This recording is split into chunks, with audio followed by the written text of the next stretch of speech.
اعوذ باللہ من الشیطان الرجیم بسم اللہ الرحمن الرحیم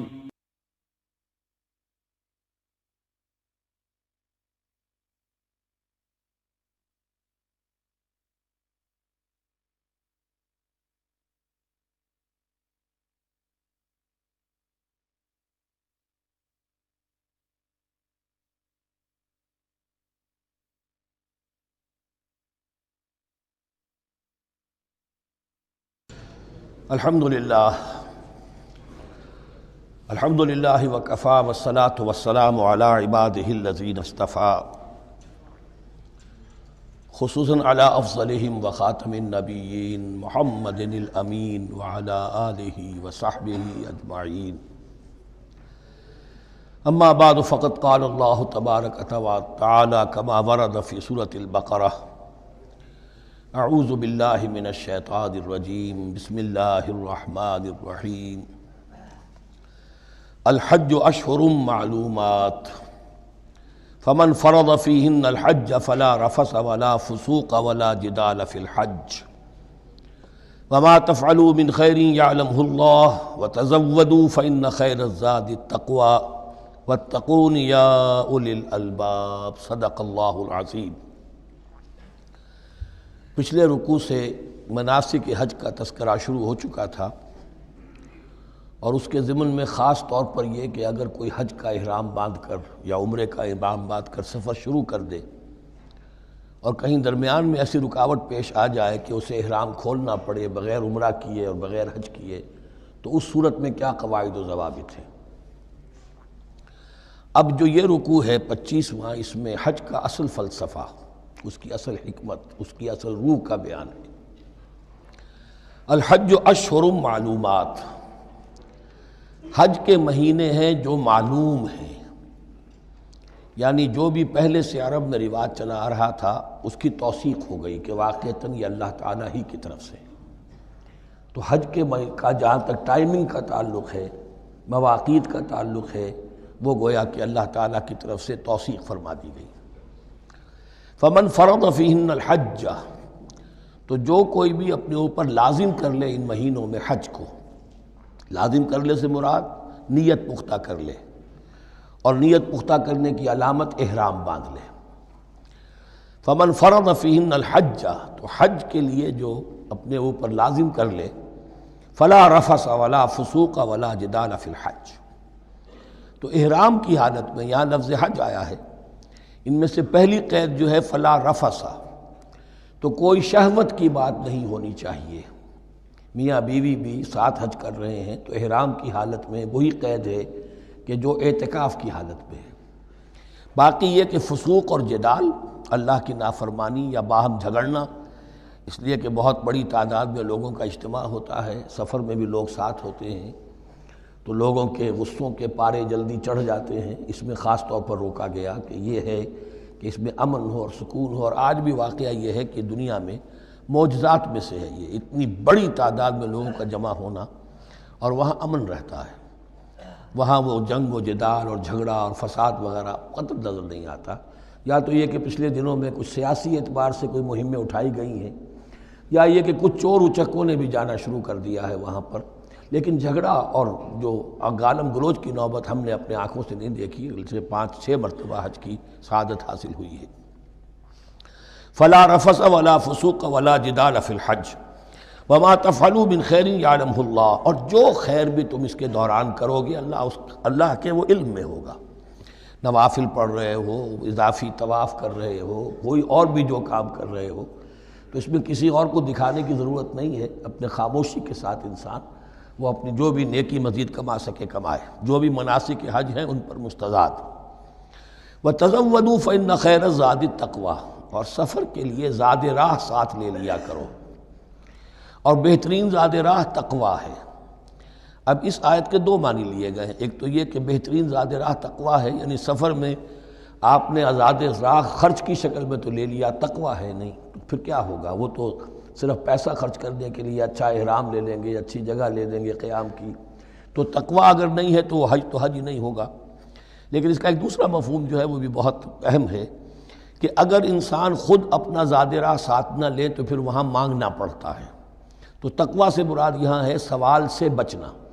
بہتر یہ ہے کہ زاد راہ لے کر چلو، اور یہ کہ اس کے لیے تمہیں کسی کے سامنے سائل نہ بننا پڑے۔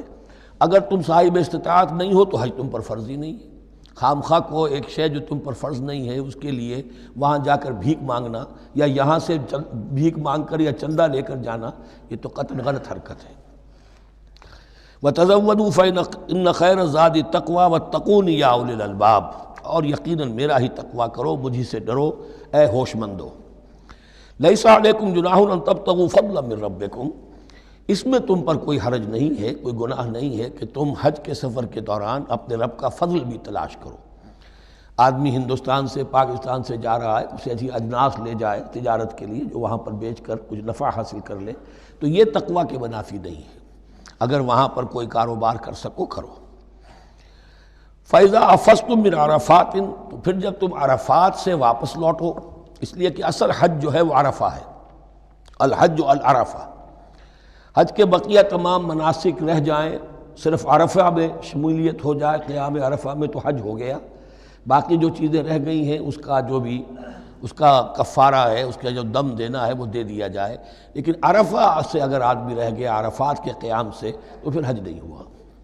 اب یہاں سے جب لوٹتے ہو تو فاذکروا اللہ عند المشعر الحرام، یہ ٹائم ٹیبل نوٹ کر لیجئے کہ اصل میں 8 کی شام کو مکے سے نکلتے ہیں 8 ذی الحج کو، اور رات منی میں گزارتے ہیں۔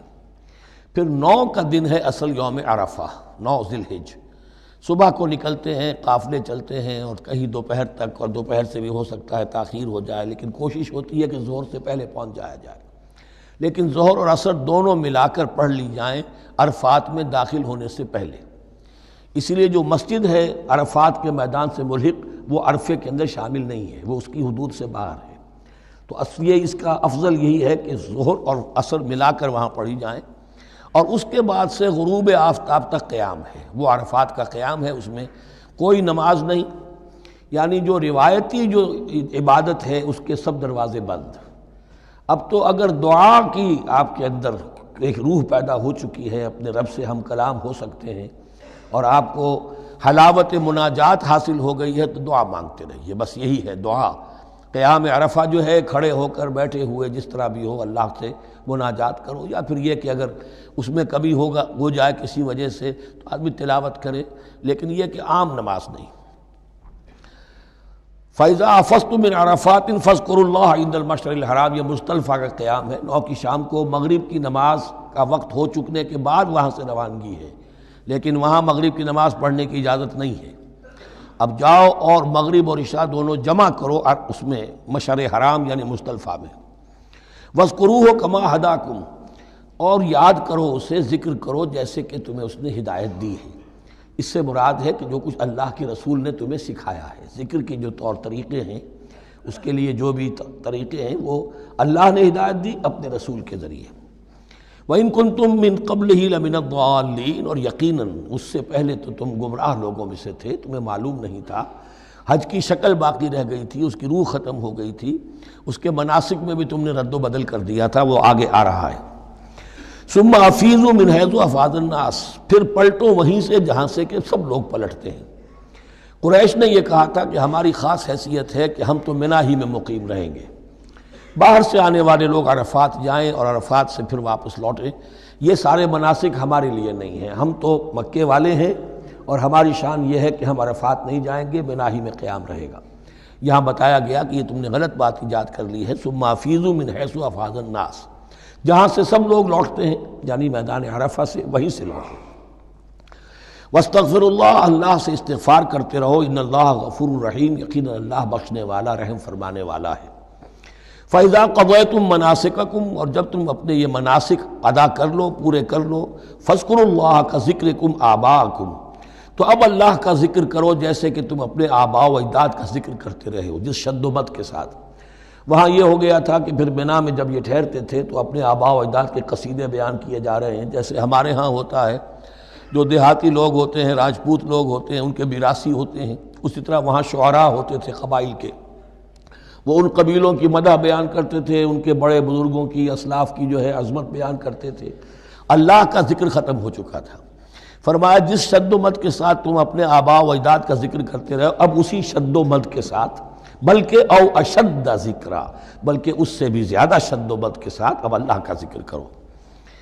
فَمِنَ النَّاسِ مَن يَقُولُ رَبَّنَا آتِنَا فِي الدُّنْيَا وَمَا لَهُ فِي الْآخِرَةِ مِنْ خَلَاقٍ، لوگوں میں سے وہ بھی ہیں جو یہی کہتے رہتے ہیں رب ہمیں دے دے دنیا ہی میں، ایسے لوگوں کے لیے آخرت میں کوئی حصہ نہیں ہے۔ یعنی وہاں پہنچ کر بھی ساری دعائیں ان کی دنیاوی چیزوں کے لیے ہیں، مال کے لیے، اولاد کے لیے، ترقی کے لیے، اور دنیا کی جو بھی چیزیں ہیں، اپنی کوئی مشکلات ہیں ان کے رفع کرنے کے لیے، چونکہ ان کے دلوں میں دنیا بسی ہوئی ہے۔ اشربوا فی قلوبہم الدنیا، ان کے دلوں میں جیسے بنی اسرائیل کے دلوں میں بچڑے کا تقدس پلا دیا گیا تھا اور محبت، اسی طرح ہمارے دلوں میں دنیا کی محبت ہے، تو وہاں جا کر بھی دنیا ہی کی دعائیں ہیں۔ فَمِنَ النَّاسِ مَن يَقُولُ رَبَّنَا آتِنَا فِي الدُّنْيَا وَمَا لَهُ فِي الْآخِرَةِ مِنْ خَلَاقٍ، ظاہر بات ہے ایسے لوگوں کے لیے پھر آخرت میں کوئی حصہ نہیں ہے۔ وَمِنْهُم مَن يَقُولُ، اور ان میں سے وہ بھی ہیں جو یہ کہتے ہیں ربنا آتنا فی الدنیا حسنۃ وفی الآخرۃ حسنۃ وقنا عذاب النار، پروردگار ہمیں اس دنیا میں بھی خیر عطا فرما اور آخرت کا بھی خیر عطا فرما اور ہمیں بچا لے آگ کے عذاب سے۔ اب دنیا کا خیر جو ہے سب سے بڑا وہ ایمان ہے، ہدایت ہے۔ دنیا کا کوئی خیر نہیں ہے جب تک کہ اس کے ساتھ ہدایت اور ایمان نہ ہو۔ تو سب سے پہلے انسان ایمان طلب کرے، پھر اس کے ساتھ اللہ تعالیٰ دنیا میں کشادگی دے دے، رزق میں بھی کشائش دے دے تو ٹھیک ہے، کوئی بری بات نہیں، اچھی بات ہے۔ لیکن یہ کہ اصل شے کیا ہے؟ ایمان اور استقامت۔ اولئک لہم نصیب مما کسبوا، یہاں یہ لفظ بہت اہم ہے، ان کے لیے حصہ ہوگا اس میں سے جو انہوں نے کمایا۔ محض یہ دعا کرنے سے، یہ دعا جو ہے یہ کافی نہیں ہو جائے گی۔ اول تو یہ نوٹ کر لیجئے یہی وہ دعا ہے جو یعنی رکن یمانی سے لے کر جو بھی ہر چکر ہوتا ہے اس کا طواف کا، تو رکن یمانی سے لے کر حجر اسود تک کا جو دورہ ہے، اس میں یہ دعا مانگی جاتی ہے، ربنا آتنا فی الدنیا حسنۃ وفی الآخرۃ حسنۃ وقنا عذاب النار۔ اولئک لہم نصیب مما کسبوا، ان کے لیے حصہ ہے اس میں سے جو انہوں نے کمایا۔ اچھا، اس میں سے جو انہوں نے کمایا، اس میں سے کہ وہ تو سارا ملنا چاہیے، لیکن بندے کو ڈرتا رہنا چاہیے کہ ممکن ہے اس میں سے کسی مسئلے میں میری نیت میں کوئی فساد آ گیا ہو، ممکن ہے اس میں سے میرے کسی عمل کے اندر کوئی کمی رہ گئی ہو، کوئی کوتاہی رہ گئی ہو۔ اس لیے یہ نہ سمجھ لے کہ جو بھی کچھ کیا ہے اس کا اجر لازماً ملے گا۔ مما کسبوا، جو انہوں نے کمایا ہے اس میں خلوص ہے، اس میں بے ریائی ہے، اس میں تمام جو بھی اس کے آداب اور شرائط ہیں ملحوظ رکھے گئے ہیں، تو ان کو اس کا حصہ ملے گا۔ واللہ سریع الحساب، اور اللہ تعالیٰ کو حساب چکانے میں دیر نہیں لگتی، بہت جلدی حساب کر لے گا۔ اب تو ہمارے سامنے نقشے موجود ہیں، کمپیوٹرز ہیں، کتنی جلدی حساب ہو جاتا ہے، تو اللہ کے ہاں تو پتہ نہیں کیسا سپر کمپیوٹر ہوگا کہ اسے حساب نکالنے میں دیر نہیں لگے گی۔ وَاذْكُرُوا اللَّهَ فِي أَيَّامٍ مَّعْدُودَاتٍ، اور ذکر کرو اللہ کا گنتی کے چند دنوں میں۔ یہ لفظ یہاں پر پھر آ گیا ہے اس بات کی وضاحت کے لیے جو میں نے عرض کیا تھا کہ ابتدائی جو حکم تھا روزے کا، ایام معدودات، وہ 3 دن کے روزے تھے، اس لیے کہ یہاں بھی معدودات کا لفظ آیا ہے، فی ایام معدودات، اور سب کو معلوم ہے یہ 3 دن ہیں، 11ویں 12ویں 13ویں تاریخ جو ہے ذی الحج کی، کہ پھر یوم نحر کے بعد 3 دن یہاں پر قیام ہے، مبیت ہے، تو وہ 3 دن ہے ایام معدودات۔ فمن تعجل فی یومین، تو جو کوئی 2 دن ہی میں جلدی سے واپس آ جائے، فلا اثم علیہ، یعنی 3 دن پورے نہیں کرتا، 2 دن ہی میں واپسی کو اختیار کر لیتا تو کوئی گناہ اس پر نہیں ہے۔ ومن تأخر، اور جو پیچھے رہے یعنی 3 دن کی مقدار پوری کر لے، فلا اثم علیہ لمن اتقی، تو اس پر بھی کوئی گناہ نہیں، لیکن شرط ہے تقوی۔ جو 2 دن میں چلا گیا تقوی تھا تو بھی اللہ تعالیٰ کے ہاں اس کا اجر محفوظ ہے، جو 3 دن رہا تقوی ہے، تیسرے دن اس نے کچھ اور ہی حرکتیں نہ شروع کر دی ہوں، جی اکتایا ہوا ہے اور طبیعت کے اندر جو ہے وہ ٹھہراؤ نہیں ہے، تو وہ تیسرا دن اس کے لیے کوئی خاص مفید نہیں ثابت ہوگا۔ لیکن یہ کہ اصل شے جو ہے اللہ کے ہاں جو چیز کے شرط لازم ہے قبولیت کے لیے وہ تقوی ہے۔ لمن اتقی واتقوا اللہ واعلموا انکم الیہ تحشرون، اور اللہ کا تقوی اختیار کرو اور یہ مستحضر رکھو اپنے ذہن میں کہ تمہیں اسی کی جانب جمع کر دیا جائے گا، تم سب کے سب ہانک کر لے جاؤ گے اسی کی جناب میں۔ وَمِنَ النَّاسِ مَن يُعْجِبُكَ قَوْلُهُ فِي الْحَيَاةِ الدُّنْيَا، اب یہ منافقین میں سے ایک گروہ کا خاص ایک تذکرہ ہو رہا ہے۔ ایک منافق تو ہوتے تھے کہ جو عام ہیں، ان کی زبانوں پر بھی نفاق واضح طور پر ظاہر ہو جاتا تھا، اور ایک قسم کے منافق وہ ہوتے تھے بڑے چاپلوس، چرب زبان، کہ ان کی گفتگو دیکھیے تو وہ تو بڑے مخلص ہیں اور بڑے ہی فداکار ہیں اور بڑے ہی آپ کے ساتھ ان کا تعلق جو ہے وہ نیک نیتی پر مبنی ہے، ان کی زبانیں جو ہیں معلوم ہوتا ہے کہ اس میں تو سب گھی شکر گھلا ہوا ہے، لیکن یہ کہ ان کا کردار انتہائی خراب ہوتا ہے، اور پھر وہ جب واپس جاتے ہیں باتیں کرنے کے بعد یا باتیں بنانے کے بعد تو ان کا کردار جو ہے وہ فساد پر مبنی ہوتا ہے۔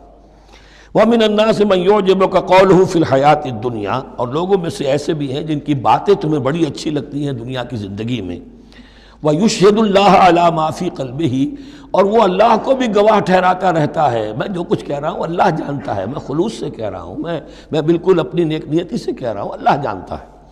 وَهُوَ أَلَدُّ الْخِصَامِ، حالانکہ فی الواقع وہ دشمن ہے بہت سخت، الد بہت شدید، اور خصام خصم دشمن کے لیے آتا ہے۔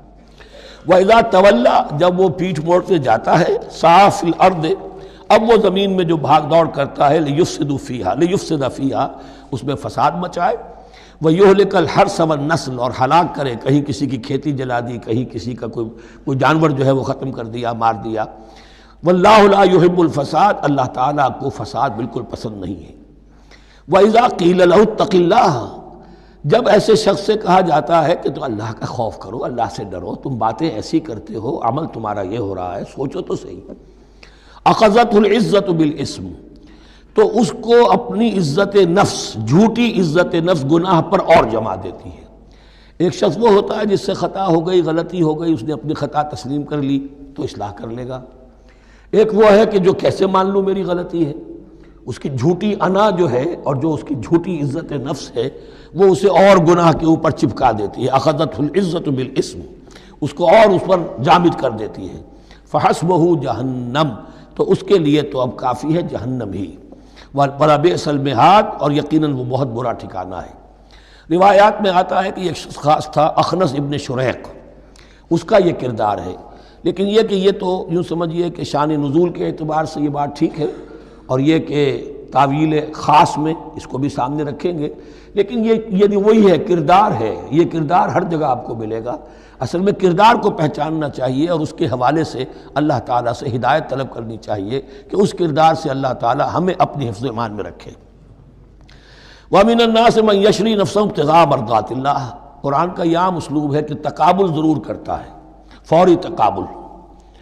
تو اس میں لوگوں میں سے وہ بھی ہیں جو اپنے آپ کو بیچ دیتے ہیں اللہ کی رضا جوئی کے لیے، اپنا تن من دھن، ان صلاتی و نسکی و محیایا و مماتی للہ رب العالمین۔ ومن الناس من یشری نفسہ ابتغاء مرضات اللہ واللہ رؤوف بالعباد، اور اللہ اپنے ایسے بندوں کے حق میں بہت شفیق ہے۔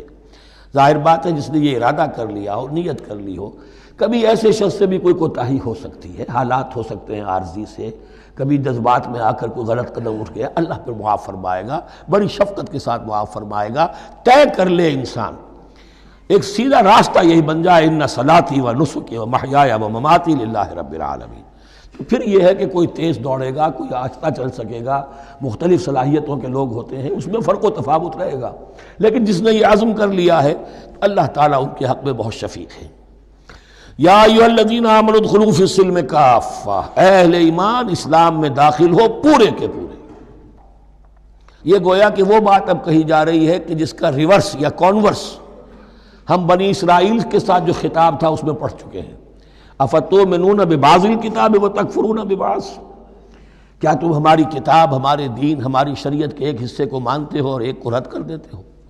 فما جزاء من يفعل ذلك منكم الا خزي في الحیاۃ الدنیا ويوم القیامۃ يردون الى اشد العذاب، تو جو کوئی بھی تم میں سے یہ روش اختیار کرے گا اس کی کوئی سزا اس کے سوا نہیں ہے کہ دنیا میں ذلت اور خواری ان پر مسلط کر دی جائے اور قیامت کے دن شدید ترین عذاب میں جھونک دیے۔ اس کو مثبت پیرائے میں مسلمانوں سے کہا جا رہا ہے یا ایھا الذین آمنوا ادخلوا فی السلم کافہ، ریزرویشنز کے ساتھ نہیں، ایکسیپشنز کے ساتھ نہیں۔ اللہ کی بندگی تو کرنی ہے، اس معاملے میں نہیں، اللہ کے حکم تو ماننا ہے لیکن یہ حکم نہیں میں مان سکتا، یہ ایک کی بھی نفی جو ہے وہ گویا کہ کل کی نفی ہو جائے گی۔ ادخلوا فی السلم کافہ، ٹیک اٹ اور لیو اٹ، یہ پیکج ڈیل ہے، اس میں جزوی بات نہیں ہو سکتی۔ ولا تتبعوا خطوات الشیطان، اور دیکھو شیطان کے قدموں کی پیروی نہ کرو، اس کے نشانات راہ جو ہیں، اس کے نشانات قدم جو ہیں، ان کی پیروی نہ کرو۔ انہ لکم عدو مبین، وہ تو یقیناً تمہارا بڑا کھلا دشمن ہے۔ فإن زللتم من بعد ما جاءتکم البینات، پھر اگر تم پھسل گئے اس کے بعد بھی کہ تمہارے پاس یہ واضح تعلیمات آ چکی ہیں، فَاعْلَمُوا أَنَّ اللَّهَ عَزِيزٌ حَكِيمٌ، تو جان لو کہ اللہ تعالیٰ پھر زبردست ہے۔ اس میں دھمکی کا پہلو آ گیا کہ پھر اللہ کی جو ہے پکڑ سخت ہوگی، حکیم بھی ہے، اس کی پکڑ میں بھی حکمت ہے۔ اگر یہ پکڑ نہ ہو تو ظاہر بات ہے کہ پورا نظام جو ہے دین کا وہ پھر بالکل ایک بے منطقی، اگر اللہ کی طرف سے کسی گناہ پر پکڑ ہی نہیں ہے تو پھر یہ آزمائش کیا ہوئی، پھر جزا و سزا کا کیا سوال، پھر جنت اور دوزخ کا کیا معاملہ۔ هل ينظرون الا ان ياتيهم الله في ظلل من الغمام والملائكة وقضي الامر۔ ایک جو نفس انسان کو پٹی پڑھاتا ہے وہ تو یہ ہے کہ دین کا یہ حصہ تو آرام سے کرتے رہو، جو میٹھا وہ ہپ اور جو کڑوا ہے وہ تھو۔ دوسری پٹی یہ پڑھاتا ہے کہ ابھی ذرا یہ ٹھیک ہے، یہ اللہ کا حکم ہے، یہ بھی حکم ہے، دین کا یہ بھی تقاضا ہے، ابھی ذرا ذمہ داریاں ہیں، ابھی ذرا بچوں کے معاملات ہیں، بچے برسر کار ہو جائیں، بچیوں کے ہاتھ پیلے ہو جائیں، میں ذرا ریٹائرمنٹ بھی لے لوں تو پھر یہ مکان بنا لوں، پھر میں اپنے آپ کو دین کے لیے پھر خالص کر لوں گا، دین کے لیے پھر میں وہی کام کروں گا۔ یہ سب سے بڑا دھوکہ ہے، وہ وقت کبھی نہیں آتا۔ اسی لیے فرمائے کس شے کا انتظار کر رہے ہیں؟ هل ينظرون الا ياتيهم الله في ظلل من الغمام، کہ اللہ تعالیٰ آ جائے بادلوں کے سائبانوں میں، والملائکۃ اور فرشتے آ جائیں، وقضی الامر اور پھر فیصلے چکا دیا جائے گا۔ کیا معلوم کب وہ گھڑی آ جائے، یہ مہلت عمر تو اچانک ختم ہو سکتی ہے۔ پوری دنیا کی قیامت بھی جب آئے گی اچانک آئے گی، اور ہر شخص کی ذاتی قیامت تو اس کے سر کے اوپر تلوار کی طرح لٹکی ہوئی ہے کہ من مات فقط قامت قیامتہ، جو مر گیا اس کی قیامت تو آ گئی۔ کیا تمہارے پاس گارنٹی ہے یہ سارے کام کرو گے تب تک زندہ رہو گے اور پھر بھی تمہارے جسم میں کوئی توانائی، کوئی رمق باقی رہ جائے گی کہ دین کا کوئی کام کر سکو؟ تو جان لو تم کس چیز کا انتظار کر رہے ہو سکتا ہے اچانک اللہ کی طرف سے مہلت ختم ہو جائے، سٹاپ رائٹنگ، 3 گھنٹے ہو گئے، بس اب جو لکھ لیا، اب آگے تمہارے پاس مہلت نہیں ہے۔ وَإِلَى اللَّهِ تُرْجَعُ الْأُمُورُ، اور یقیناً تمام معاملات اللہ ہی کی طرف لوٹا دیے جائیں گے۔ سل بنی اسرائیل کم آتیناہم من آیۃ بینہ، اے مسلمانوں پوچھ لو بنی اسرائیل سے ہم نے انہیں کتنی روشن نشانیاں دی، یعنی دیکھو تم بھی کہیں انہی کے راستے پر نہ چلنا، جیسا کہ حضور نے فرمایا تھا لَتَتَّبِعُنَّ سُنَنَ مَن قَبْلِكُمْ، تم لازماً پیروی کرو گے اور چلو گے انہی کے نقوش پا پر۔ سل بنی اسرائیل کم آتیناہم من آیۃ بینہ ومن یبدل نعمت اللہ من بعد ما جاءتہ فإن اللہ شدید العقاب، لیکن جو شخص اللہ کی اس نعمت جو اس کے پاس آ گئی ہے اس میں تبدیلی کرتا ہے، اس میں تحریف کرتا ہے، یا اس میں تحریف کرتا ہے یا اپنے آپ کو بدل لیتا ہے، من بعد ما جاءت ہو، اس کے بعد کہ وہ نعمت اس کے پاس آ گئی، فإن اللہ شدید العقاب، تو یہ جان لو اللہ پھر سزا دینے میں بھی سخت ہے۔ اس کی مثال وہی رکھیے کہ 2 مرتبہ فرمایا یا بنی اسرائیل اذکروا نعمتی التی انعمت علیکم وانی فضلتکم علی العالم، لیکن انہی سے کہا گیا ضربت علیہم الذلۃ والمسکنۃ وباؤوا بغضب من اللہ، اور یہ مضمون بھی دوبارہ پھر آ جائے گا سورہ آل عمران میں۔ زین للذین کفروا الحیاۃ الدنیا، ان کافروں کے لیے دنیا کی زندگی جو ہے بڑی مزین کر دی گئی ہے، ان کے نگاہوں میں کھب گئی ہے، یہاں کی چمک دمک ہے، شان و شوکت ہے، لمبی لمبی کاریں ہوں چمکیلی نئے ماڈل کی، بڑی اونچی اونچی بلڈنگیں ہوں، حویلیاں ہوں، اعلیٰ کوٹھیاں ہوں، اب یہ ساری چیزیں کس کو اچھی نہیں لگتی، لیکن یہ کہ کفار کے دلوں میں ان کی محبت اتنی پل جاتی ہے کہ پھر کوئی اچھی بات ان کے کوئی زندگی میں نہیں رہتی، نہ کوئی اچھی بات اثر کرتی ہے۔ اہل ایمان کو بھی اگر ایمان کے ساتھ یہ نعمتیں ملیں، قل من حرم زینۃ اللہ التی اخرج لعبادہ والطیبات من الرزق، کو اچھا کھانا، اچھا پینا، اچھا پہننا کو حرام نہیں ہے، کو اللہ نے کس کو لوگوں کے لیے ممنوع نہیں کیا، لیکن دین کے تقاضے ادا کر کے، اللہ کا حق ادا کر کے اور حلال سے کما کر، تب کوئی حرج نہیں۔ زین للذین کفروا الحیاۃ الدنیا، کافروں کے لیے دنیا کی زندگی کو مزین کر دیا گیا ہے۔ وہ حدیث بھی ذہن میں لے آئیے کہ ان الدنیا سجن المومن و جنت الکافر، یہ دنیا جو ہے مومن کے لیے ایک قید خانہ اور جنت اور کافر کے لیے باغ ہے۔ وَيَسْخَرُونَ مِنَ الَّذِينَ آمَنُوا، اور وہ مذاق اڑاتے ہیں اہل ایمان کا، دیکھو ان فینیٹکس کو، ان پاگلوں کو، ان بیوقوفوں کو، والذین ویسخرون من الذین آمنوا والذین اتقوا والذین اتقوا فوقہم یوم القیامہ، اور جن لوگوں نے تقوی کی روش اختیار کی تھی قیامت کے دن اب وہ ان کے اوپر ہوں گے۔ اور بلکہ ہمیں سورہ مطففین میں تو آگے چل کر پتہ چلے گا پھر اہل ایمان ان کا مذاق اڑائیں گے۔ واللہ یرزق من یشاء بغیر حساب، اور اللہ تعالیٰ رزق عطا فرمائے گا جس کو چاہے گا بغیر حساب۔ یہ جنت کی طرف اشارہ ہے۔ اب یہ جو آیت آ رہی ہے پھر ایک طویل آیت ہے، جسے میں نے عرض کیا تھا بڑے بڑے حسین اور خوشنما حکمت کے اور علم کے اور معرفت کے پھول جو ہیں وہ اس بنتی میں بن دیے گئے ہیں۔ دو کلڑیاں یعنی شریعت، عبادات اور معاملات، دو لڑیاں انفاق اور جہاد، قتال، جہاد بالمال، جہاد بالنفس، اور ان میں یہ پھول آ جاتے ہیں عظیم۔ اس کو میں نے عنوان دیا ہے آیت الاختلاف، آیت الآیات، آیت البر، اور یہ آیت الاختلاف۔ اختلاف کیوں ہوتا رہا ہے؟ اور یہ بہت اہم ہے اس لیے کہ جو وحدت ادیان کا فلسفہ دنیا میں کچھ لوگوں کی طرف سے پیش ہوتا ہے اس کا ایک حصہ صحیح ہے اور ایک حصہ غلط ہے۔ صحیح کون سا ہے، غلط کون سا ہے، وہ اس حدیث، اس آیت سے معلوم ہوگا۔ کان الناس امۃ واحدۃ، اس میں کوئی شک نہیں۔ پہلے تو انسان سب کے سب ایک امت تھے، حضرت آدم کی نسل، حضرت آدم نبی ہیں تو امت تو ایک ہی تھی۔ جب تک کہ ان کے اندر گمراہی پیدا نہیں ہوئی، اختلافات نہیں ہوئی، شیطان نے کچھ لوگوں کو نہیں ورغلایا، اس وقت تک تو کان الناس امۃ واحدہ، تمام انسان ایک ہی امت تھے۔ اب یہاں پہ سمجھ لیجئے کہ یہاں اس کے بعد ایک حرف محذوف ہے، ثم اختلفوا، پھر ان میں اختلافات ہوئے، فساد پیدا ہوا، کچھ لوگوں نے گمراہی کی روش اختیار کر لی۔ ایک بیٹا اگر حابیل تھا تو دوسرا قابیل بھی تھا۔ فبعث اللہ النبیین مبشرین ومنذرین، تو اب اللہ نے نبیوں کو بھیجنا شروع کیا جو بشارت دیتے تھے نیکوکاروں کو اور جو خبردار کرتے تھے غلط کاروں کو۔ وانزل معهم الکتاب بالحق لیحکم بین الناس فیما اختلفوا فیہ، اور اللہ نے ان کے ساتھ کتاب نازل فرمائی اپنی تاکہ وہ حق کے ساتھ نازل فرمائی تاکہ وہ فیصلہ کر دے لوگوں کے مابین ان امور میں جن میں انہوں نے اختلاف کیا تھا۔ وَمَا اخْتَلَفَ فِيهِ إِلَّا الَّذِينَ أُوتُوهُ مِن بَعْدِ مَا جَاءَتْهُمُ الْبَيِّنَاتُ بَغْيًا بَيْنَهُمْ، اور پھر جو اختلاف کیا ان میں سے تو نہیں کیا اختلاف کرنے والوں نے مگر جن کو کہ وہ کتاب دی جا چکی تھی، ہدایت دی جا چکی تھی، من بعد ما جاءتهم البینات، اور اس کا سبب کیا تھا؟ بغیم بینہم، یہ لفظ میں نے پہلے بھی نوٹ کروایا تھا، بغیم بینہم، دی ارج ٹو ڈومینیٹ، زدم زدہ، سارا فساد دنیا میں جو ہوتا ہے دی ارج ٹو ڈومینیٹ، آدمی جو ہے میں اس کی بات کیوں مانوں، یہ کیوں نہ میری مانے، یہ ہے کہ جس میں جو بھی سربراہی اور بالادستی حاصل کرنے کی جو ایک انسان کے اندر ایک ہے امنگ ہے، یہ امنگ رکھی گئی ہے انسان میں، جہاں انسان کے اندر اچھے میلانات رکھے گئے، برے بھی رکھے گئے، نفس بھی تو انسان ہی میں ہے، اس لیے کہ انہی کی درمیان حق و باطل کی کشمکش چلتی ہے انسان کے باطن میں، حق و باطل کی ایک کشاکش انسان کے باطن میں چلتی ہے، ایک خارج میں چلتی ہے۔ تو فرمایا پھر ہم نے اپنے رسول بھیجنے شروع کیے، فبعث اللہ النبیین مبشرین ومنذرین وانزل معهم الکتاب بالحق لیحکم بین الناس فیما اختلفوا فیہ وما اختلف فیہ الا الذین اوتوہ من بعد ما جاءتهم البینات بغیا بینہم فہدی اللہ الذین آمنوا لما اختلفوا فیہ من الحق باذنہ۔ تو اب اس کے بعد اللہ تعالی نے ہدایت دی ان لوگوں کو جو ایمان لائے ان چیزوں کے بارے میں جس میں کہ وہ اختلاف کر چکے تھے حق سے، اپنے حکم سے اللہ نے ان کو ایمان کی طرف ہدایت فرما دی۔ واللہ یہدی من یشاء الی صراط مستقیم، اور اللہ ہدایت دیتا ہے جس کو چاہتا ہے سیدھے راہ کی طرف۔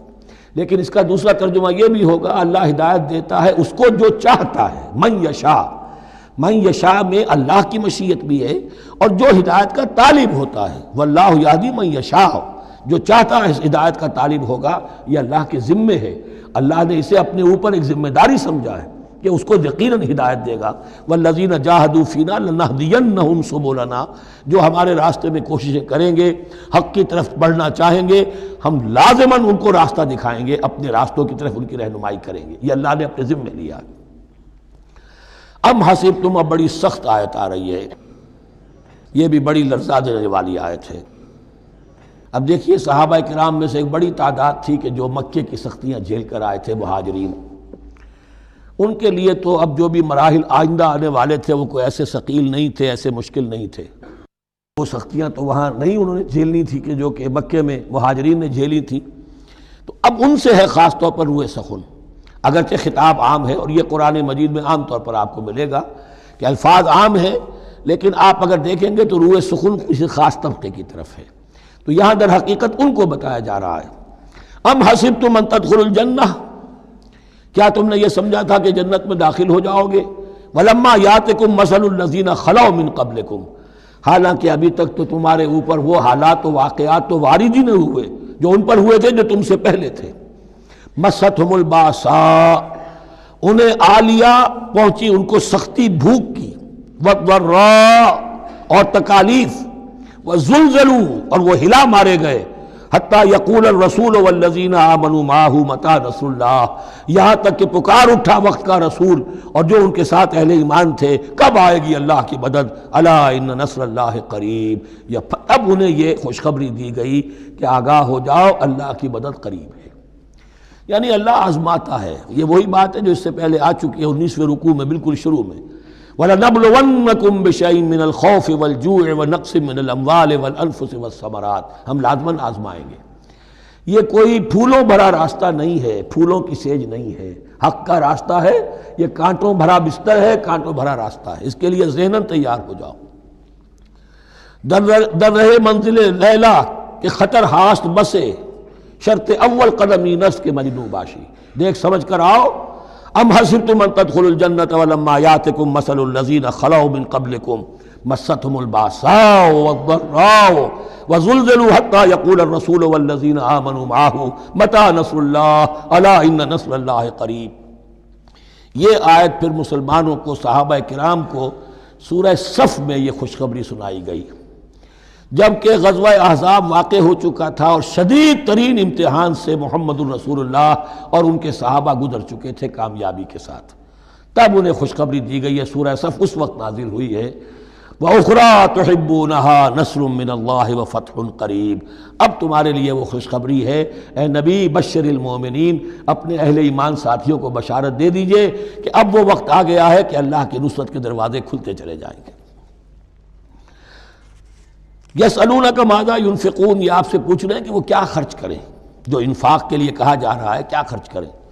تو انسان جو بھی بھلائی کے لیے خرچ نکالے اس میں سب سے پہلا حق کن کا ہے؟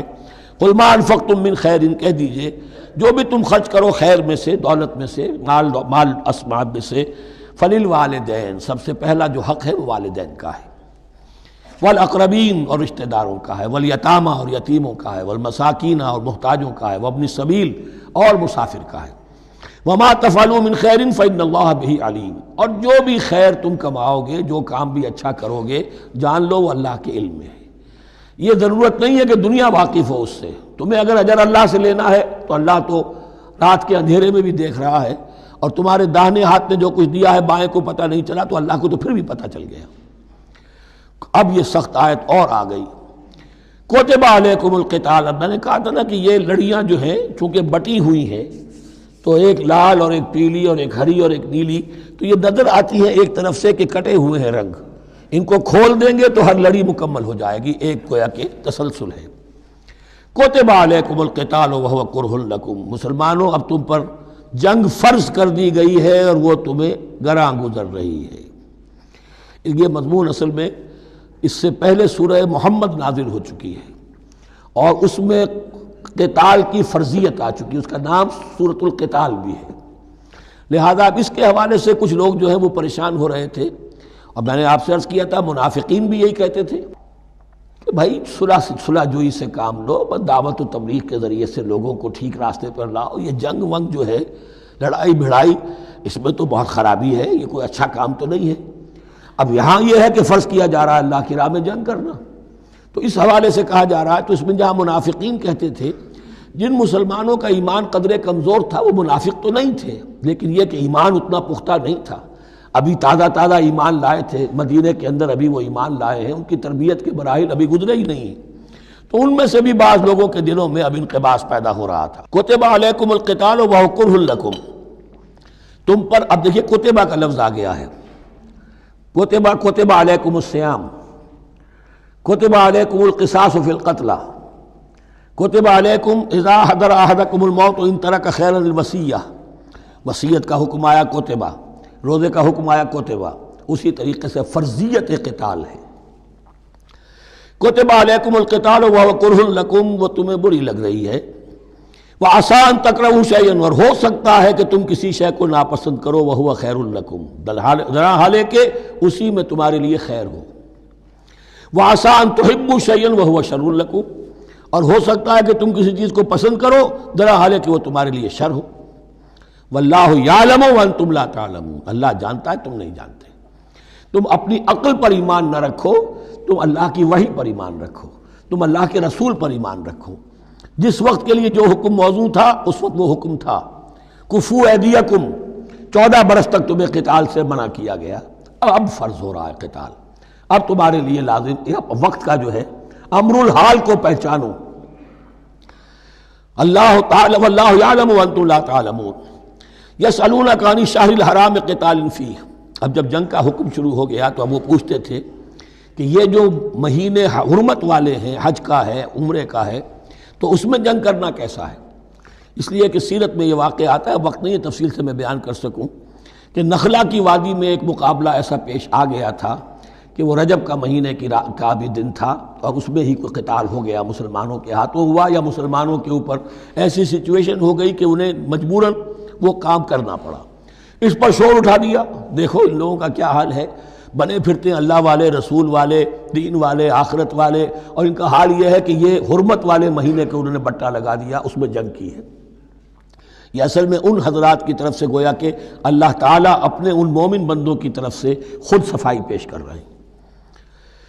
یسألونک عن الشہر الحرام قتال فیہ، یہ پوچھتے ہیں آپ سے حرمت والے مہینوں میں قتال کا حکم، قل قتال فیہ کبیر، کہہ دیجئے ہاں حرمت والے مہینے میں جنگ کرنا بہت بڑی بات ہے، یعنی بہت بڑا گناہ ہے، لیکن وصد عن سبیل اللہ وکفر بہ والمسجد الحرام واخراج اہلہ منہ اکبر عند اللہ، یہ بھی تو دیکھو کہ جن لوگوں نے وہ جرم کیے ہیں کہ جنہوں نے اللہ کے راستے سے روک دیا، اللہ کا کفر کیا، مسجد حرام کے راستے روک دیے مسلمانوں کے لیے، اب یہ نہیں جا سکتے، بیت اللہ میں عبادت نہیں کر سکتے، اخراج اہلہ منہ، اس میں سے لوگوں کو نکلنے پہ مجبور کر دیا مکے کے مسلمانوں کو، اکبر عند اللہ، گناہ تو وہ بھی ہے لیکن یہ کہیں بڑا گناہ ہے اللہ کے نزدیک۔ تو سینس آف پروپورشن ہونا چاہیے کہ کس چیز کے مقابلے میں کس شے کی برائی ہے۔ والفتنۃ اکبر من القتل، یہ پہلے بھی آ چکا ہے، والفتنۃ اشد من القتل، اب آیا والفتنۃ اکبر من القتل۔ فتنہ ہر وہ کیفیت ہے جس میں صاحب ایمان کے لیے ایمان پر قائم رہنا اور اسلام پر عمل کرنا مشکل ہو جائے۔ آج کا پورا معاشرہ فتنہ ہے، اسلام پر عمل کرنا مشکل ہے، بدماشی کے راستے کھلے ہوئے ہیں، حرام خوری کے راستے کھلے ہوئے ہیں، حلال عقل حلال دانتوں پسینہ آئے تو شاید نصیب ہو، شادی کے نکاح کے راستے بند کیے ہوئے ہیں، یہ شرطیں ہیں اور یہ شرطیں ہیں اور یہ شرطیں ہیں اور یہ ہے اور یہ چیزیں لازمی ہیں، اور زنا کے راستے کھلے جائیے۔ جس معاشرے کے اندر جب غلبہ باطل کا ہوگا حق پر چلنا ممکن نہیں رہے گا، وہ جو باطل کا غلبہ ہے وہ سب سے بڑا فتنہ ہے۔ والفتنۃ اکبر من القتل، فتنہ جو ہے بہت بڑی شے ہے قتل کے مقابلے میں۔ ولا یزالون یقاتلونکم حتی یردوکم عن دینکم ان استطاعوا، اور سن لو یہ لوگ تم سے جنگ کرتے رہیں گے یہاں تک کہ لوٹا دیں تمہیں اپنے دین سے، اگر وہ کر سکتے ہوں، وہ تو تلے ہوئے ہیں اس پر کہ تمہیں لوٹا کر لے جائیں گے اپنے دین سے۔ یہاں اشارہ ہو رہا ہے مشرکین مکہ کی طرف، کیونکہ اب یہ تمہید چل رہی ہے سورہ بقرہ کے اندر غزوہ بدر کے لیے، اب اس کے بعد غزوہ بدر ہونے والا ہے، اس کے لیے ذہنی تیاری۔ ولا یزالون یقاتلونکم حتی یردوکم عن دینکم ان استطاعوا، وہ تو اپنی سے کوشش کرتے رہیں گے کہ تمہیں تمہارے دین سے پھرا کر لوٹا کر واپس لے جائیں اگر ان میں طاقت ہے۔ ومن یرتد منکم عن دینہ، اور سن لو جو بھی کوئی تم میں سے پھر گیا، مرتد ہو گیا اپنے دین سے، فیمت، اور اسی حالت میں اس کی موت آ گئی، وہو کافر، کہ وہ کافر ہی تھا، فاولئک حبطت اعمالہم فی الدنیا والآخرہ، تو یہ وہ لوگ ہوں گے کہ جن کے تمام اعمال دنیا اور آخرت میں حبط ہو گئے۔ پہلے کتنے ہی نیکیاں کی ہوئی تھیں، کتنے ہی نمازیں پڑھی ہوئی تھیں، کتنا ہی جو ہے انفاق کیا تھا، صدقات دیے تھے، کچھ بھی کیا، سب کا سب زیرو ہو جائے گا۔ وَأُولَٰئِكَ أَصْحَابُ النَّارِ هُمْ فِيهَا خَالِدُونَ، اور وہ ہوں گے جہنم والے اور رہیں گے اس میں ہمیشہ ہمیشہ۔ ان الذین آمنوا والذین ہاجروا وجاہدوا فی سبیل اللہ اولئک یرجون رحمت اللہ واللہ غفور رحیم۔ یقیناً وہی لوگ جو ایمان لائے اور جنہوں نے ہجرت کی اور جہاد کیا اللہ کی راہ میں، یہ وہ لوگ ہیں جو اللہ کی رحمت کے امیدوار ہیں۔ بڑا لطیف طنز ہے ان پر، جا رہے ہیں حرام کے راستے پر، اللہ رحمت فرمائے گا۔ اللہ رحمت نہیں فرماتا، اللہ کی رحمت کا مستحق بننا پڑتا ہے۔ اللہ کی رحمت کا مستحق وہی ہے، ان الذین آمنوا والذین ہاجروا وجاہدوا فی سبیل اللہ اولئک یرجون رحمت اللہ۔ وہ امیدوار ہیں اللہ کی رحمت کے، وہ امید کرے تو ان کی امید بجا ہے۔ واللہ غفور الرحیم، اور یقیناً اللہ تعالیٰ غفور الرحیم ہے۔ یسألونک عن الخمر والمیسر، اب دیکھیے یہاں سے شریعت کا جو بلو پرنٹ اب تیار ہونا شروع ہوا۔ کچھ احکام پہلے آ چکے اور کچھ احکام اب آ رہے ہیں، تو بیچ بیچ میں یہ لڑیاں جو ہیں کٹی ہوئی ہیں۔ یہ آپ سے پوچھ رہے ہیں نبی صلی اللہ علیہ وسلم شراب اور جوئے کے بارے میں۔ قل فیہما اسم کبیر، اے نبی ان سے کہہ دیجئے کہ ان دونوں کے اندر بہت بڑے گناہ کی پہلو ہے، ومنافع للناس، اور لوگوں کے لیے کوئی منفعتیں بھی ہیں، واسمہما اکبر من نفعہما، اور ان کا جو گناہ کا پہلو ہے وہ نفع کے پہلو سے بڑا ہے۔ بس یعنی اشارہ کر دیا کہ چھوڑ دو اس کو، اب تمہاری عقل سلیم کے حوالے معاملہ ہے، حقیقت تم پر کھول دی گئی۔ یہ ابتدائی حکم ہے لیکن حکم کے پیرائے میں نہیں، بس یہ ہے کہ کچھ فائدے بھی ہیں۔ وہ تو ہے میں سے غرض نشاط ہے کچھ روح سیاہ کو، ایک گونا بے خودی مجھے دن رات چاہیے، اور میں کدے کی راہ سے ہو کر گزر گیا ورنہ سفر حیات کا بے حد طویل تھا۔ یہ حکمت سمجھ لیجئے کہ جوئے میں اور میسر میں کیا چیز مشترک ہے کہ دونوں کو جمع کیا گیا۔ شراب میں بھی انسان حقائق سے اپنے آپ کو منقطع کرتا ہے اور محنت سے جی چراتا ہے۔ He doesn't want to see the facts، مواجہہ کرنے کو تیار نہیں، فیس کرنے کو تیار نہیں ہے bitter facts of life کو، تو میں ایک گونا بے خودی مجھے دن رات چاہیے۔ اور جوا بھی محنت کی نفی ہے، چانس، داؤ لگاؤ۔ ایک ہے محنت سے ایک آدمی کما رہا ہے، مشقت کر رہا ہے، کھوکھا ہے یا کوئی چھابڑی لے کے جا رہا ہے یا کچھ اور کام ریڑھی چلا رہا ہے، وہ اپنی کوئی کمائی کر رہا ہے، اور ایک یہ داؤ لگاؤ، داؤ سے کمانا، چانس پر کمانا، یہ بھی محنت کی نفی ہے۔ تو یہ دونوں کے اندر اصل میں علت ایک ہی ہے۔ یسألونک عن الخمر والمیسر قل فیہما اسم کبیر ومنافع للناس واسمہما اکبر من نفعہما ویسألونک ماذا ینفقون قل العفو، اور یہ پوچھتے ہیں کتنا خرچ کریں، انفقوا انفقوا انفقوا وانفقوا فی سبیل اللہ ولا تلقوا بایدیکم الی التہلکہ، یہ آیت پر کل پڑھ چکے ہیں۔ اپنے آپ کو اپنے ہاتھوں ہلاکت میں نہ جھونکو، کتنا خرچ کرے، کچھ ہمیں مقدار بھی بتا دی جائے۔ فرمایا قل العفو، جو بھی تمہاری ضرورت سے زائد ہے۔ اللہ یہ بھی نہیں کرتا کہ اپنی ضرورتوں کو بھی تم پیچھے ڈال دو، نہیں، ضرورتیں اپنی پوری کرو، پھر جو اب تمہارے پاس ہے۔ اب یہ سمجھیے کہ جو ایک کمیونسٹ فلسفی ہے اس میں بھی ایک اصطلاح سرپلس ویلیو، ایک سرپلس ویلیو یہ ہے عفو، جو تمہاری ضروریات سے زائد ہے، یہ سرپلس ویلیو ہے، یہ اللہ کی راہ میں دے دو۔ اس کو بچا کر رکھنا جو ہے اللہ پر آپ بے اعتمادی کا اظہار کر رہے ہیں کہ اللہ کل نہیں دے گا مجھے، میں بچا کے رکھوں۔ یسألونک ماذا ینفقون قل العفو، لیکن اس میں یہ ہے کہ ضرورتیں کتنی ہیں، کیا ہے، اس کا کوئی پیمانہ مقرر نہیں کیا۔ یہ ہے باطنی روح جس کے اندر اللہ کی محبت اور آخرت کا ایمان بڑھتا جائے گا، وہ اتنا ہی اپنی بیلٹ ٹائٹ کرے گا، اپنی ضرورتیں کم کرے گا، اپنے معیار زندگی کو پست کرے گا، اور زیادہ سے زیادہ جو ہے وہ اللہ کی راہ میں دے گا۔ لیکن اصول یہ ہے کہ ہر شخص یہ دیکھے کہ جو میری ضرورت سے زائد ہے اسے میں ریٹین نہ کروں، اسے میں دے دوں۔ اس انفاق پر پورے 2 رکوع آگے آنے والے ہیں سورہ مبارکہ میں۔ کذالک یبین اللہ لکم الآیات لعلکم تتفکرون، اسی طرح اللہ تعالیٰ اپنی آیات تمہارے لیے واضح کر رہا ہے تاکہ تم تفکر کرو، غور کرو، فی الدنیا والآخرہ۔ تمہارا یہ غور دنیا کے بارے میں بھی ہونا چاہیے، آخرت کے بارے میں۔ دنیا میں بھی اسلام رہبانیت نہیں سکھاتا، نہ کھاؤ نہ پیو، چلے کشی کرو، چلے جاؤ جنگلوں میں، نہیں۔ اسلام متمدن زندگی کی تعلیم دیتا ہے، گھر گھرستی ہے، شادی کرو، بیوی بچوں والے رہو، ان کے بھی حقوق کو ادا کرو، ان کا بھی پیٹ تمہیں پالنا ہے، تو تفکر فی الدنیا والآخرہ، آخرہ کے لیے، لیکن یہ کہ اس میں ریشیو پروپورشن رہنی چاہیے، دنیا کی کتنی قدر و قیمت ہے، آخرت کی کتنی قدر و قیمت ہے، اس کو جان لو، اسی کے حساب سے ایلوکیشن اگر نہیں ہے تو پھر یہ کہ سینس آف پروپورشن اگر غلط ہو گیا تو ظاہر بات ہے کہ پھر ہر چیز تل پٹ ہو جائے گی۔ ایک دوا کے نسخے میں کوئی چیز زائد تھی، کوئی کم تھی، آپ نے جو کم تھی اسے زیادہ کر دیا، جو زائد تھی کم کر دیا، تو اب ہو سکتا ہے کہ یہ نسخہ شفا نہ رہے، نسخہ ہلاکت بن جائے۔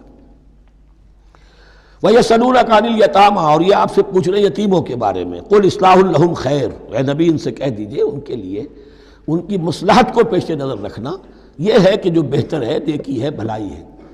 اصل میں سورہ بنی اسرائیل کی آیت جو ہے وہ لوگوں کے سامنے تھی، وَلَا تَقْرَبُوا مَالَ الْيَتِيمِ إِلَّا بِالَّتِي هِيَ أَحْسَنُ، مال یتیم کے قریب تک نہ بھٹکو، یعنی گڑبڑ کر لو گے اپنے اموال میں، اس میں سے یہ ہے کہ ہو سکتا ہے کہ تمہارا ان کا کوئی مال تمہارے پیٹ میں چلا جائے، ہانڈی مشترک ہے، اب اس میں ظاہر بات ہے یتیم نے بھی کھانا ہے، تم نے بھی کھانا ہے، اچھی اچھی بوٹیاں تم نے کھا لی ہیں اور یتیم کے لیے جو ہے خرچہ تو پورا ڈال دیا، لیکن یہ کہ اس کے لیے بیچارے کے لیے چھچڑے چھوڑ دیے، تو یہ چیز روکنے کے لیے کہا گیا تھا مکی صورتوں میں وَلَا تَقْرَبُوا مَالَ الْيَتِيمِ إِلَّا بِالَّتِي أَحْسَنُ۔ اب صحابہ کے لیے تو یہ چیزیں ایسی تھیں کہ اشارہ ذرا سا ہو گیا اور انہوں نے اس پر عمل کیا، انہوں نے ہڈیاں علیحدہ کر دی تاکہ ان کا خرچہ بالکل علیحدہ رہے۔ اب اس میں تکلیف ہو رہی تھی، ایک گھر کے اندر ہی ایک یتیم ہے، اس کا خرچہ اس کے مال میں سے نکالا جا رہا ہے۔ فرمایا کہ یہ مقصد نہیں تھا، مقصد یہ تھا کہ تم ان کے مال ہڑپ نہ کر جاؤ۔ قُلْ إِصْلَاحٌ لَهُمْ خَيْرٌ، قُلْ إِصْلَاحٌ لَهُمْ خَيْرٌ، ان کے لیے اصلاح کرنا بھلائی کا ہے۔ وَإِن تُخَالِطُوهُمْ فَإِخْوَانُكُمْ، اگر تم اپنے ساتھ ان کو ملائے رکھو تو وہ تمہارے بھائی ہیں۔ وَاللَّهُ يَعْلَمُ الْمُفْسِدَ مِنَ الْمُصْلِحِ، اللہ جانتا ہے مفسد کو بھی مصلح کو بھی، وہ جانتا ہے کہ یہ آدمی گڑبڑ کر رہا ہے، یہ ہڈیاں علیحدہ کر کے بھی گڑبڑ کر سکتا ہے، اور یہ وہ شخص ہے کہ جو ہڈیاں مشترک کر کے بھی حق پر رہ سکتا ہے۔ وَلَوْ شَاءَ اللَّهُ لَعَنَتَكُمْ، اگر اللہ چاہتا تو تمہیں سختی میں ڈالے ہی رکھتا، تم پر مشقت جو ہے یہ کیے رکھتا۔ ان اللہ عزیز الحکیم، یقیناً اللہ زبردست ہے، حکمت والا ہے۔ ایک طرف وہ سختی بھی کرتا ہے، زبردست ہے، لیکن وہ اس کے ہر حکم کے اندر حکمت بھی ہے، اور جہاں حکمت نرمی کی متقاضی ہوتی ہے وہاں وہ رعایت بھی دیتا ہے۔ وَلَا تَنكِحُوا الْمُشْرِكَاتِ حَتَّىٰ يُؤْمِنَّ، اور مشرک عورتوں سے نکاح نہ کرو جب تک کہ وہ ایمان نہ لے آئیں۔ وَلَأَمَةٌ مُؤْمِنَةٌ خَيْرٌ مِّن مُشْرِكَةٍ وَلَوْ أَعْجَبَتْكُمْ، ایک مومنہ خواہ وہ لونڈی ہو وہ بہتر ہے ایک مشرکہ سے خواہ وہ آزاد عورت ہو۔ وَلَوْ أَعْجَبَتْكُمْ، اور مزید یہ کہ وہ تمہیں اچھی بھی لگتی ہو۔ وَلَا تُنكِحُوا الْمُشْرِكِينَ، اور نہ اپنی عورتوں کا نکاح کرو، نکاح میں دو اپنی عورتوں کو، اپنی بیٹیوں کو مشرکوں کے، حتیٰ یؤمنوا، جب تک کہ وہ ایمان نہ لے آئیں۔ وَلَعَبْدٌ مُّؤْمِنٌ خَيْرٌ مِّن مُشْرِكٍ وَلَوْ أَعْجَبَكُمْ، مسلمان اگر غلام ہے تو وہ بھی بہتر سمجھو مشرک سے جو آزاد ہے اور وہ تمہیں پسند بھی ہے، مالدار بھی ہے یا اور بھی ہے، اس کے اندر دوسرے پہلو بھی ہیں۔ اولئک یدعون الی النار، دیکھو وہ جو ہے وہ پکار رہے ہیں، آگ کی طرف بلا رہے ہیں، تمہیں بھی لے جائیں گے، تمہاری اولاد کو بھی لے جائیں گے۔ واللہ یدعو الی الجنۃ والمغفرۃ باذنہ، اللہ تمہیں بلا رہا ہے جنت کی طرف اور مغفرت کی طرف اپنے حکم سے۔ وَيُبَيِّنُ آیاتہ للناس لعلہم یتذکرون، اور اللہ اپنی آیات واضح کر رہا ہے لوگوں کے لیے تاکہ وہ نصیحت اخذ کریں۔ وَيَسْأَلُونَكَ عَنِ الْمَحِيضِ، اور وہ عورتوں کے ایام ماہواری کے بارے میں آپ سے سوال کر رہے ہیں۔ قُلْ هُوَ أَذًى، کہہ دیجئے وہ ایک ناپاکی بھی ہے اور ایک تکلیف کا مسئلہ بھی ہے۔ فَاعْتَزِلُوا النِّسَاءَ فِي الْمَحِيضِ، تو حیض کی حالت میں اگر تمہاری بیویاں ہوں تو ان سے علیحدہ رہو، مقاربت نہ کرو۔ وَلَا تَقْرَبُوهُنَّ حَتَّىٰ يَطْهُرْنَ، اور ان سے مقاربت نہ کرو یہاں تک کہ وہ پاک ہو جائیں۔ فَإِذَا تَطَهَّرْنَ، اور جب وہ خوب پاک ہو جائیں، فَأْتُوهُنَّ مِنْ حَيْثُ أَمَرَكُمُ اللَّهُ، تو اب ان کی طرف جاؤ، جو بھی تمہیں تعلق قائم کرنا ہے کرو، جہاں سے کہ تمہارے رب نے تمہیں حکم دیا، اللہ نے حکم دیا ہے۔ یہ اللہ کا حکم کیا ہے؟ یہ ہے امر طبیعی، ہر انسان جانتا ہے، ہر حیوان کو معلوم ہے، وہ طبیعی شے ہے۔ لیکن یہ کہ اب عورتوں کے ساتھ بھی اگر انسان جو ہے وہ لواطت کا فعل شروع کر دے، قوم عمل لوط، تو ظاہر بات ہے کہ عمل قوم لوط تو وہ چیز جو ہے غلط ہے، وہ حرام ہے۔ یہ تو اللہ تعالیٰ نے جو بھی تمہاری فطرت میں ڈالا ہے راستہ، وہ در حقیقت من حیث امرکم اللہ، ان اللہ یحب التوابین ویحب المتطہرین، یقیناً اللہ محبت کرتا ہے بہت توبہ کرنے والوں سے اور بہت پاک بازی اختیار کرنے والوں سے۔ ان ناپاک چیزوں سے دور رہنے میں۔ نساؤکم حرث لکم، تمہاری بیویاں تمہارے لیے کھیتیوں کے مانند ہیں، جیسے کھیت میں بوتے ہو فصل کاٹتے ہو، بیویوں کے ذریعے سے اللہ تعالیٰ تمہیں اولاد عطا کرتا ہے۔ فاتو حرثکم انا شئتم، تو جو بھی کھیتی والی جگہ ہے ادھر تم جاؤ جدھر سے چاہو، یعنی اس میں یہ ہے کہ کوئی رکاوٹ نہیں ہے، وہ داہنی طرف سے بائیں طرف سے جدھر سے بھی ہو، لیکن ہو وہ فرج کے اندر، وہ مقد کے اندر معاملہ نہ ہو۔ فاتو حرثکم انا شئتم وقدموا لانفسکم، اور اپنے آگے کے لیے سامان کرو، یعنی اپنی اولاد۔ انسان جو ہے بڑھاپے کے لیے اس کا ایسٹ بنتی ہے اس کی اولاد۔ آج تو دنیا اولاد سے بھاگتی ہے، لیکن ایک زمانے میں تو اولاد جو ہے وہ عصائے پیری شمار ہوتی تھی۔ وقدموا لانفسکم واتقوا اللہ واعلموا انکم ملاقوہ، اور اللہ سے کا تقوی اختیار کرو۔ ابھی آپ دیکھیں گے کہ جو حکم بھی شریعت کا آئے گا بار بار تکرار کے ساتھ جو ہے اس میں جو تقوی کا ذکر بار بار آئے گا، کہ ایک قانون ہے اس کی قانونیت ہے، ایک ہے تقوی۔ قانون کی لاکھ پیروی کی جا رہی ہو تقوی نہ ہو تو وہ قانون جو ہے وہ مذاق بن جائے گا، تماشا بن جائے گا۔ اس کے بعد مثالیں آئیں گی ابھی۔ واتقوا اللہ واعلموا انکم ملاقوہ، اور اللہ کا تقوی اختیار کرو اور جان لو تمہیں اس سے مل کر رہنا ہے، حاضر ہونا ہے اس کے جناب میں۔ وبشر المؤمنین، اور اے نبی اہل ایمان کو بشارت دے دیجئے۔ ولا تجعلوا اللہ عرضۃ لایمانکم، ایک اور حکم آ گیا، اللہ تعالیٰ کا نام جو ہے وہ تختہ مشق نہ بنا لو اپنی قسموں کے لیے۔ قسم کھا بیٹھا میں تو اللہ کی قسم کھا بیٹھا ہوں، اب یہ قسم کھا بیٹھا اس لیے میں یہ کام نہیں کر سکتا، چاہے وہ نیکی کا کام تھا، کسی وقت غصے میں آدمی آ کر قسم کھا بیٹھتا ہے۔ حضرت ابو بکر صدیق نے بھی قسم کھا لی تھی۔ مستح ان کا ایک ایسا تھا مسلمان غریب جس کی وہ مدد کیا کرتے تھے، لیکن مستح بھی جب حضرت عائشہ پر تہمت میں ملوث ہو گیا تو حضرت ابو بکر نے قسم کھا لی کہ یہ بدبخت جس کی میں سرپرستی کرتا رہا یہ بھی میری بیٹی پر تہمت لگانے میں شامل ہو گیا، اب میں اس کی کبھی مدد نہیں کروں گا۔ یہ سورہ نور میں آئے گا، ان سے کہا گیا نہیں ایسا نہ کرو، تم اپنے نیکی کے دروازے کو کیوں بند کرتے ہو؟ قسم کھا لی، قسم کو کھول دو، کفارہ دے دو۔ وَلَا تَجْعَلُوا اللَّهَ عُرْضَةً لِأَيْمَانِكُمْ أَن تَبَرُّوا وَتَتَّقُوا، نیکی کا کام کرنے سے، تقوی کے کام سے رکنے کے لیے قسم کھا لینا۔ وَتُصْلِحُوا بَيْنَ النَّاسِ، اور اس سے کہ لوگوں کے مابین مصالحت کرو۔ اب آپ نے کسی دو بھائیوں کے درمیان جھگڑا تھا، مصالحت کی کوشش کی، آپ کی بات نہیں مانی گئی، اب اللہ کی قسم ہے صاحب اب میں آپ کے معاملے میں دخل نہیں دوں گا، اب میں تو قسم کھا بیٹھا۔ نہیں بھائی، اصلاح بین الناس جو ہے، اصلاح ذات البین، یہ کرتے رہو، اور ایسی قسم کھائی ہے اس کا کفارہ دے دو۔ واللہ سمیع علیم، اور اللہ تعالیٰ سننے والا اور جاننے والا ہے۔ لا یؤاخذکم اللہ باللغو فی ایمانکم، اللہ تعالیٰ مؤاخذہ نہیں کرے گا تم سے جو تم بغیر مقصد کے، بغیر عزم اور ارادے کے قسم کھا بیٹھتے ہو۔ یہ عربوں کا رواج ہے، واللہ باللہ کے بغیر ان کا کوئی جملہ شروع ہی نہیں ہوتا، تو یہ در حقیقت قسم کھانے کا ان کی اس وقت نیت نہیں ہوتی، بلکہ یہ ان کا ایک جس کو ہم کہتے ہیں تقیہ کلام ہے، ان کا ایک اسلوب ہے گفتگو کا، واللہ باللہ ہے، تو اس پر مؤاخذہ نہیں ہے۔ وَلَٰكِن يُؤَاخِذُكُم بِمَا كَسَبَتْ قُلُوبُكُم، ہاں جو تم نے ارادہ کر کے، تمہارے دلی ارادے کے ساتھ جو تم نے قسم کھائی ہے، پھر اس پر مؤاخذہ ہوگا، اس سے توڑو گے تو اس کا ایک کفارہ ہے، وہ بعد میں آئے گا، وہ کفارہ جو ہے وہ پھر سورہ مائدہ کے اندر آ جائے گا۔ میں نے عرض کیا تھا کہ یہ اصل میں سورہ بقرہ میں بلو پرنٹ آ رہا ہے شریعت اسلامی کا، اور اس کے جو اصل چیزیں ہیں وہ پوری تکمیلی احکام وہ پھر آخر میں آئیں گے، کچھ سورہ نساء میں، کچھ سورہ مائدہ میں۔ واللہ غفور حلیم، اللہ غفور ہے، بخشنے والا ہے اور حلیم ہے، فوراً نہیں پکڑتا، فوراً سزا نہیں دیتا، مہلت دیتا ہے کہ اصلاح کر لو۔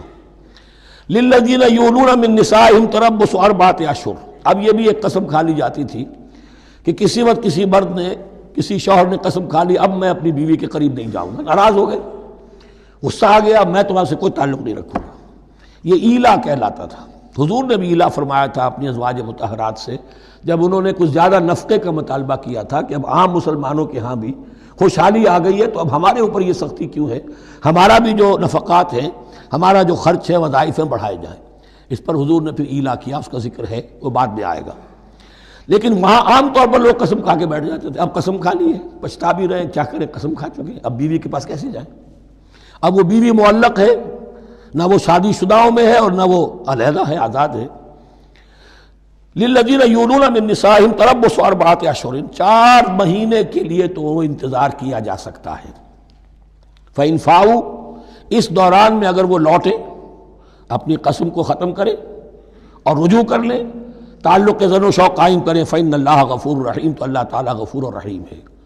وإن عزموا الطلاق، اور اگر وہ طلاق کا ارادہ کر چکے ہوں کہ واقعتاً اب ان سے سیپریشن ہی ہے، فإن اللہ سمیع علیم، تو اللہ تعالیٰ سننے والا جاننے والا ہے۔ یعنی یہ کہ 4 مہینے سے زیادہ معلق نہ رکھو کسی کو، یا ادھر یا ادھر، یا فیصلہ کرو اور اسے فارغ کرو، اور یا پھر یہ کہ اپنی وہ قسم ختم کرو اور اس کا جو بھی کفارہ ہے وہ ادا کرو۔ اسی پر غالباً قیاس کیا تھا، بلکہ ساتھ ہی سیرت میں آتا ہے کہ حضرت عمر نے حضرت حفصہ سے پوچھ بھی لیا تھا۔ حالانکہ دیکھیے کہ باپ اور بیٹی کا معاملہ ہو رہا ہے، اور باپ بیٹی سے سوال کر رہا ہے، دین کے معاملے میں حیا اور شرم کی بات نہیں ہوتی۔ ان اللہ لا یستحی ان یضرب مثلا ما بعوضۃ فما فوقها، تو یہ کہ جو لوگ جہاد پر جاتے تھے کوئی سال بھر گھر واپس نہیں آ رہا، اب ایک طرف تو ان پر مشقت ہے، وہ بیویوں سے دور ہیں، اہل و عیال سے دور ہیں، ادھر عورتیں جو ہیں وہ بغیر شوہروں کے جو وقت گزار رہی ہیں۔ تو پوچھا کہ کتنا عرصہ تم سمجھتی ہو کہ ایک عورت اپنی عصمت اور عفت کو سنبھال کر اپنے شوہر کا انتظار کر سکتی؟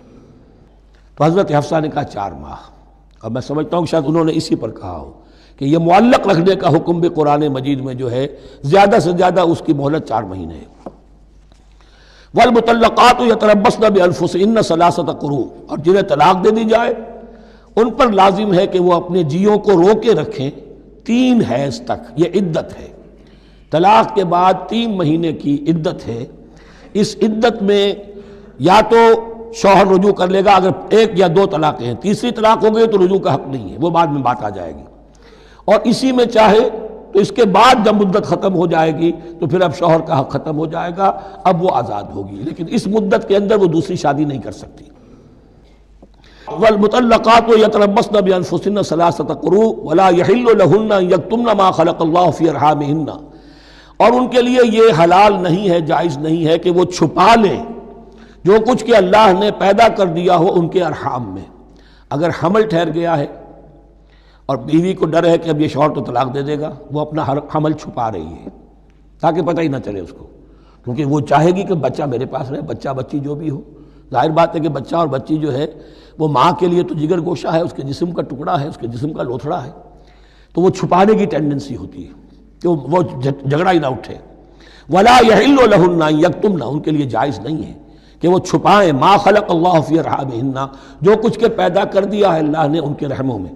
ان کن یؤمن باللہ والیوم الآخر، اگر وہ فی الواقع ایمان رکھنے والی ہیں اللہ پر اور یوم آخر پر۔